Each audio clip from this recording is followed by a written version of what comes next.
welcome back to another week of shows. I'm going to start with a non-film video actually. I'm going to start off with a what the hell's going on in the world video, then I'll go and do my planned videos I was going to do this week.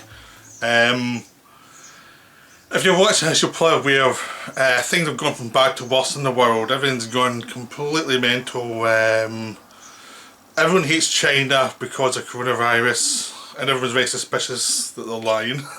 You know, everyone hates their own governments for the lockdown because people are inconsistent. Like in the UK with Dominic Cummings, who went out even though he was a guy who drafted the lockdown procedures, and there were lots of abuses by people in power who told everyone to stay in. So there's very little trust in Britain for the government and how they're handling coronavirus. We try to give them some goodwill to start with, but they've managed to muck it all up completely just by basic stupidity at every possible point. And that's before you even get to America. America's like where it's at worst. America's like insane at the moment. They've had worse coronavirus than most places because they didn't plan ahead. Like New York's like apparently a disaster zone for like coronavirus with lots of bodies and things. And people were disobeying the lockdown or disagreeing with it, and states were running it their own way. Some states were very tight lockdown, some states were a lot looser. And so you had a lot of variations, a lot of tension about when's it going to get better, and our place is going to have like a revival of the coronavirus. And that's a big fear for everybody because there's reports coming out of China now that there's a second wave there now. So everyone's waiting for the second wave of coronavirus at the moment. Everyone's trying to get their economies working again because everyone suspects that every economy's going to be collapsed by the time we get back, which is true. It just depends on, a lot of this depends on the banks really. A lot of the banks give loans that are decent to people to restart their businesses, and a lot of the government step in and tell them to do it, which is the big thing really. Because there's a lot of businesses even where I live, which is a kind of deprived area, that aren't coming back at the moment. There's no plan for them to come back because there's no way to finance coming back. I mean, so there's lots of businesses where I live that are they just can't afford to come back once this is over because they only had a few months worth of like revenue beyond collapse, so they can't afford it. So they were going month to month a lot of the time, and we're having like covering loans to go from one month to the other. So some businesses just can't afford to come back up unless the banks do something about it. So we've got all of that. We've got all of that tension. That's just the setup to what's going on in the world. That's just the tension of everybody's stuck in the house, going mental. Everyone's turned into a mini Jack Nicholson from The Shining. Everyone's just stressed. You know, because of anxiety and I'm in the house a lot anyway, I can survive in the house, but most people it's not good. And so people are going mental. And then we've got a police killing in America which just set everything off. The police, you've probably seen the footage by now. I think most people have seen the footage. George Floyd was arrested in America, having a group of friends. They said they were using counterfeit money or something. I don't know what the hell happened with that. That's one of those things that's like, we don't know the exact details of the supposed crime, you know. But they were sitting outside the place for ages after this apparently handed over the counterfeit money, so I would guess if they had it, there's a good chance they weren't aware of it. You know, who knows though. But that's not the problem. The problem is the police did not react to him being annoyed with them, and then they end up putting him on the ground and choking him until he died in public. You know, so by the time the ambulance came he was unresponsive, and let's get around quickly that he died under police brutality out in front of everybody, and it set off a firestorm of controversy. Because to anybody, I mean anybody watching it is like, it's a clear cut case of police brutality and, you know, murder basically, or manslaughter at least. You know, it was a clear cut case. It was there's no ambiguity of these guys get off, you know, there's going to be riots. worse than there is now, because it was so clear cut. You see the footage, it's like there's no real defence of this one. This is insane. But anyway, the riots followed, and I think the reason I'm doing a video is I'm very concerned of where it's going, you know, because we're all going a bit crazy, because no one trusts the governments, like, at all. No one trusts the governments. No one trusts anything at the moment. Everyone's cranking, and this thing happened and it just blew the top off, because obviously America is a place with a lot of racial tension. I mean, in Britain we've got bits and bobs of racial tension, but it doesn't, compared to America, it doesn't feel that bad. I mean, it feels like we've got some people who you say are racist and no one likes them much, but most people don't really care about anyone's race in Britain. I don't think, unless you're a small group of like people who are like hyper crazy about something, most people don't care, you know. Because I mean, I think most people in Britain are aware that racism is stupid. I mean, racism is basic stupidity. That's all it is. It's like, it's just skin colour. It's just the way your skin reacts to the sun from where your ancestors were. Because if you're in a warmer place, your skin gets darker because to protect you from the sun. If you're in a place like the UK where there's a lot less sun and a lot less intensity, you have a lot less sunlight on you, and you have a lot less you know, need for protection. It's just where you are in the world. It's not, it means nothing, you know, like at all. But for some people it means a lot, and it's like really weird, and so some people have this crazy notion, and I don't think that it's a very healthy situation really for anybody to be thinking too much about that. I really don't. But people are tribal. People are naturally tribal. I mean, it's just the nature of humanity, how they survived from the beginning of time. They became tribal and had their own little tribes and protected themselves and raided other tribes, and it's just the way we're hardwired, and it's so we look for any difference to.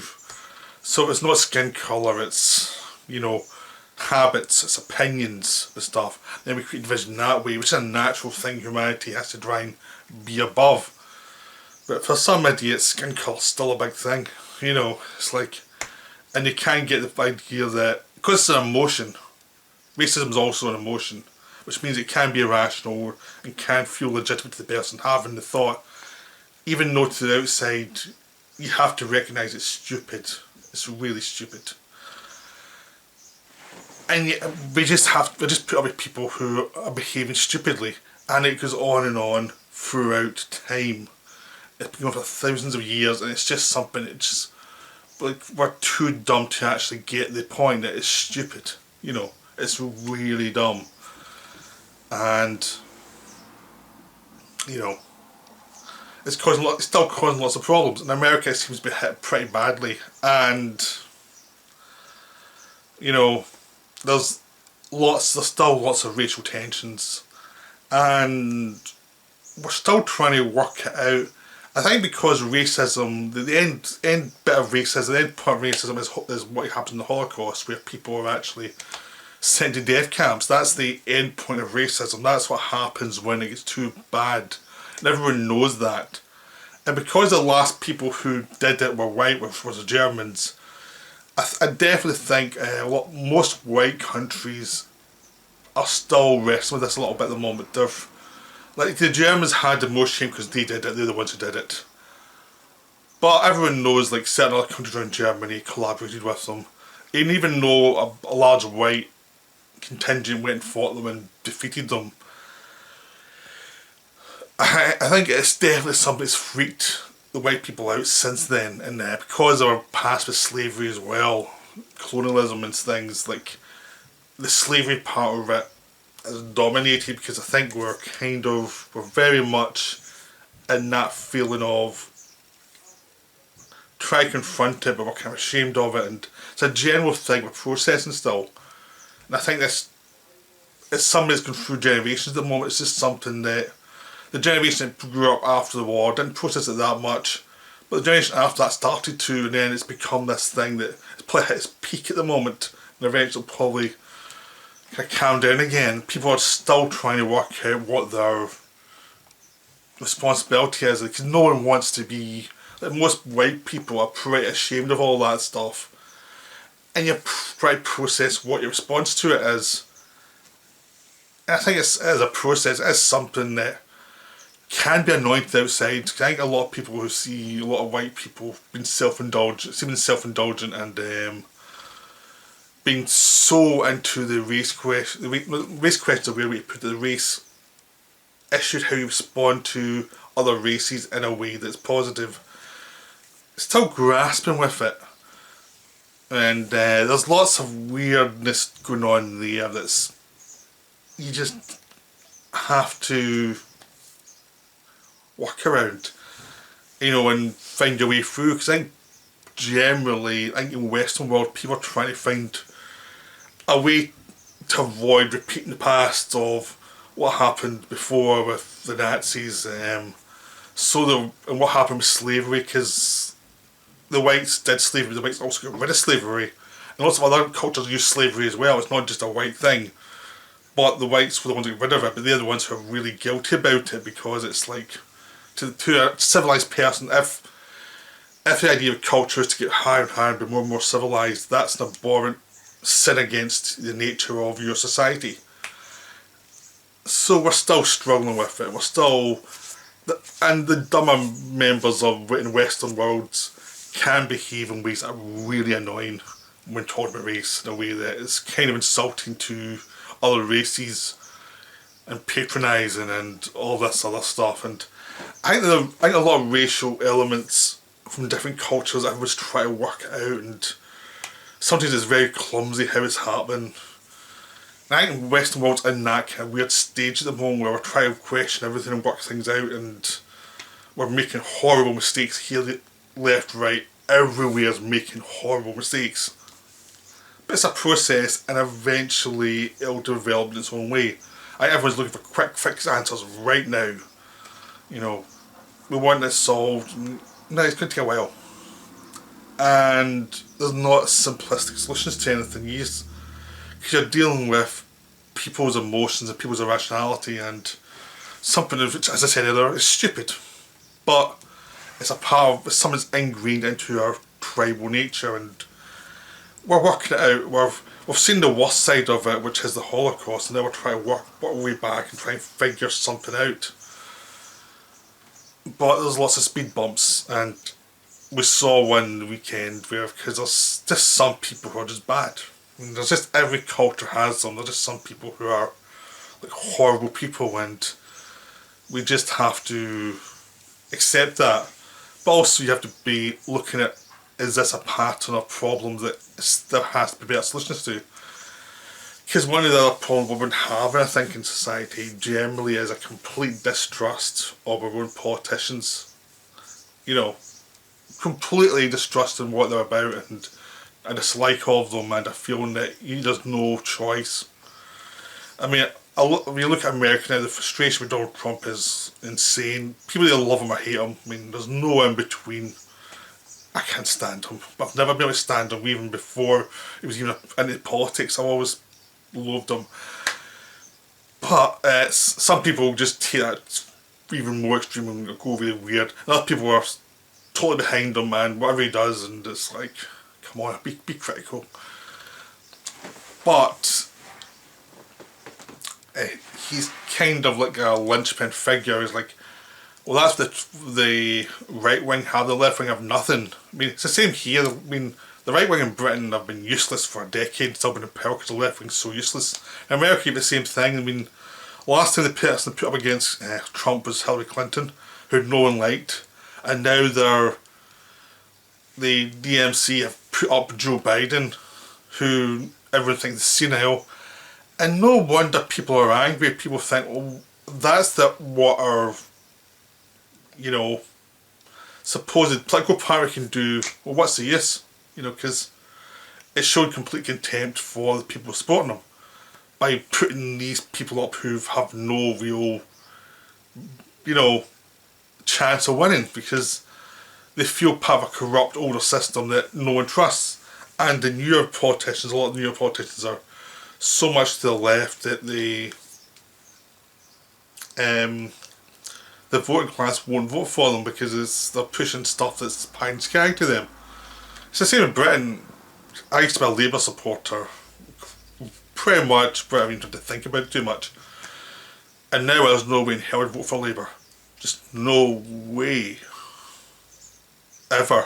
Until they get themselves sorted out, because they've gone so far to the left, it's insane and it's really weird and odd, and you just distrust them. You just don't think they have a clue what they're doing, and they seem to be bullies to people who are not part of their tribe. Again, tribalism. They want a little tribe, but if you're not part of the tribe, they hate you apparently. And that's not a political party, that's a cult, and that's what Labour seems like. And I don't trust any other politician. I think that's a general consensus. I mean, the Tories ended with a landslide last time because everyone hated Labour. It wasn't they were good. They didn't do anything that good. Just Labour was so hated at that point, it was like you just had to say we're not them and you'd get in. But in America it seems to have been a much worse race issue than Britain has. I mean, Britain has a race issue, but it seems to go towards certain cultures and not mixing well in England, really, more than anything at the moment. I think most people aren't that bothered with race. But like generally, if you meet people on the street, most of them aren't. I mean, up in Scotland here we've got various races and no one really cares, apart from a couple of idiots. Well, no one cares. But in America it does seem there's a lot more like authoritarian garbage I have to deal with from the police and things like that have a racial component that hasn't been dealt with because they've got a government that at the moment is run by Trump, and you're not going to trust them to actually do anything about it. But also you've had Obama in before him, and Obama was meant to be the new leader, the new guy who would speak through with lots of changes, and and everything just felt like it just went on the same way as before, the same kind of corruption, and now they're trying to bring in people like Biden or something, which is useless.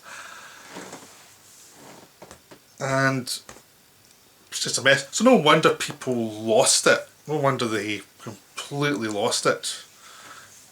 And I think it's just a mess at the moment. It's really a total mess. But the big thing that I'm very worried about is because the riots and from what we've seen in the riots, a lot of it is white people actually going out there and causing riots and actually causing violence where there was a peaceful protest. Like apparently there was a peaceful protest and suddenly it's not going peaceful, it's gone really violent. And there's also like other races, a lot of anger. It's not just one thing, but there's the feeling of Antifa have become a big problem in America over the last 4 years with Trump being in power, because they hate Trump and they're like the violent side of the American left politically, and they're the ones who deplatform people who they don't like and make sure they can't speak by barraging the places they want to speak at with hate and threats and all this, a lot of lies with people. And it's not just the right wing, it's some centrist people as well get this. So it's not just, it feels a bit extreme. They've also, when there's trouble in the campuses, they tend to be the violent ones. And everyone's been complaining about them for a while, but the left media has always been defending them, they're fighting against the fascists. No, they're not. They're really not. And it's become a problem. It's become a real problem because they're not fighting against fascism. They're fighting against a government they dislike. That's not fascism. Fascism is, Nazi Germany. Fascism is, Italy during World War II. Fascism is Spain for decades. That's fascism. That's what you need anti-fascism for. This anti-fascist, Antifa is not anti-fascism. That's just we don't like the people in charge.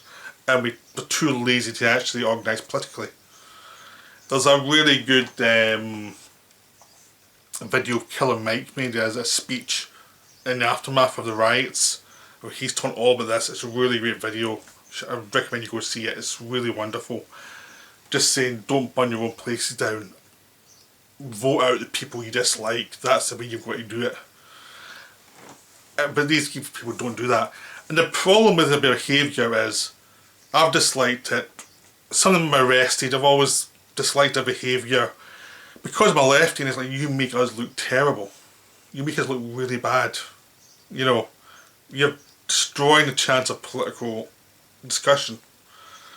And now Trump's banned them. Trump's called them a terrorist group. They've pushed so far that Trump's called them a terrorist group, and that's the worst thing that could happen, because what is something that was created for genuine fascism to actually affect against fascism, and probably was viewed as terrorists by certain fascist countries at the time. Now America's called them fascism, called them fascists, or called them terrorists. That gives whoever follows Trump, and Trump's people as well, amazing rights to go against like the left, or go against people they disagree with, and call them Antifa. Really, anyone who's on the left now can be called Antifa, and they can use anti-terrorist responses to them. And this could be another red hunt, a witch hunt. This could be really bad for America, and for people who are trying to legally push change through to actually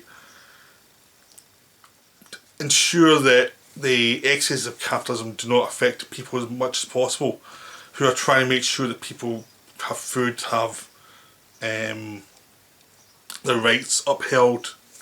This is the worst possible thing to happen, you know. And people have been warning them for years, don't do this, you're going to cause this problem.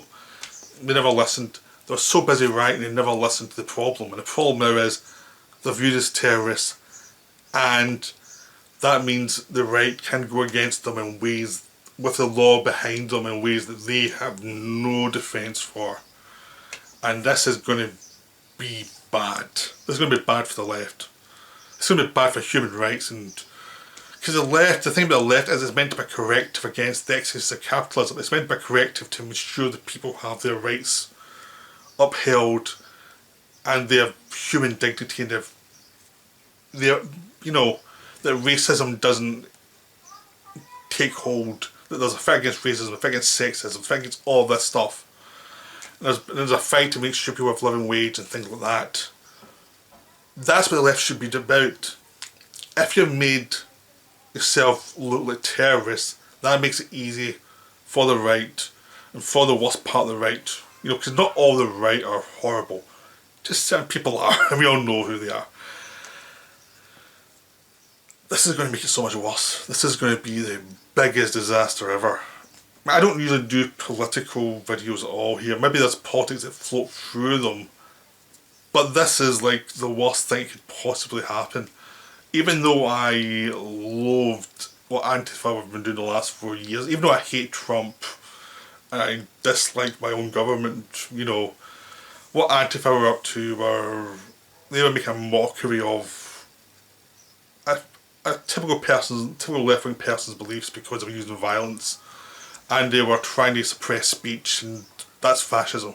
You know, you could also anti-fascist, but if you're suppressing speech, that's fascism. And that's what they were doing, and now they've gone so far, they've been outlawed, and it's been a slow process. You know, they've been watching them for years of all these things happening.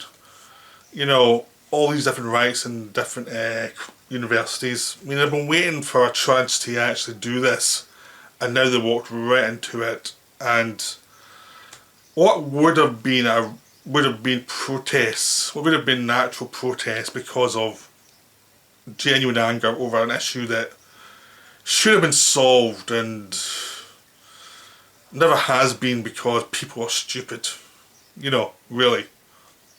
And it's hard to legislate. It's like you have to fumble through and slowly get better generation by generation. That's the only way it's ever really going to get solved. It's just like everyone trying their best to make sure we do better, and we don't accept racism. This is the worst thing that can happen now, because it taints everything as possibly terrorists. The same way in the 50s that anything that was possibly communist, I mean, one of the terms communist really meant was progressive. What it really meant was the human rights for people. You know, that's what it was. Could now be tainted as being, you know, communist. And now anything that could be viewed as progressive can be tainted as possibly terrorists because of Antifa. And that's one of the big issues, because it really makes it difficult to actually get pushed through on something which should have been at the forefront again, which was what's going on with the police. Because I mean, this is not the first time this has happened, obviously. And it's not even, it's just always black people. I mean, there's a case brought up of a white guy who happened to as well. But that's missing the point almost, because yeah, it's happened to white people too, but it happens more to black people. I mean, it just does. That's just the way it happens. And there's lots of issues about black culture, about, you know, like investment in their communities, and how a lot of communities aren't invested in. There's a lot of white communities aren't invested in as well. It's like it's a job situation. They need to start investing in communities to cut down the crime, but they'd rather put the stuff overseas, and so people can make quick profits. And no one's bringing that up, because the people who should be bringing it up are the Democrats, and they're in the pocket of big business, so they don't do it. So they're just to hell with their own people. So it's a big problem that's been building for a long time, which has exploded. But it's exploding everywhere. It's the same in Britain, where lots of companies put their staff overseas to save money, and it's like, well, why can't you pay British people so they can have a wage? You know, it's a problem with globalism it kind of has to be kind of faced. But because of all these riots, it's harder to actually object to it and actually have like protests about it, because people are going violent for the sake of violence, and that's never a healthy thing. So this is my rambling video about this subject. I hope it's not boring as hell. I just thought it'd be good to make one about politics beyond just doing the videos about films. I thought it'd be interesting. Hopefully it was, but who knows? I mean, I think it's a very confusing time for most people. But I think my main point really is, this is a process, this is a complicated situation. Going extreme is not a good idea. Trying to be positive, even against the worst idiocy of some of our current political leaders, you know, is the way to go. Try and be positive, even though it doesn't look great just now. Well, I hope you enjoyed that, and I'll be back soon with some more movie videos, you know. Right, bye for now.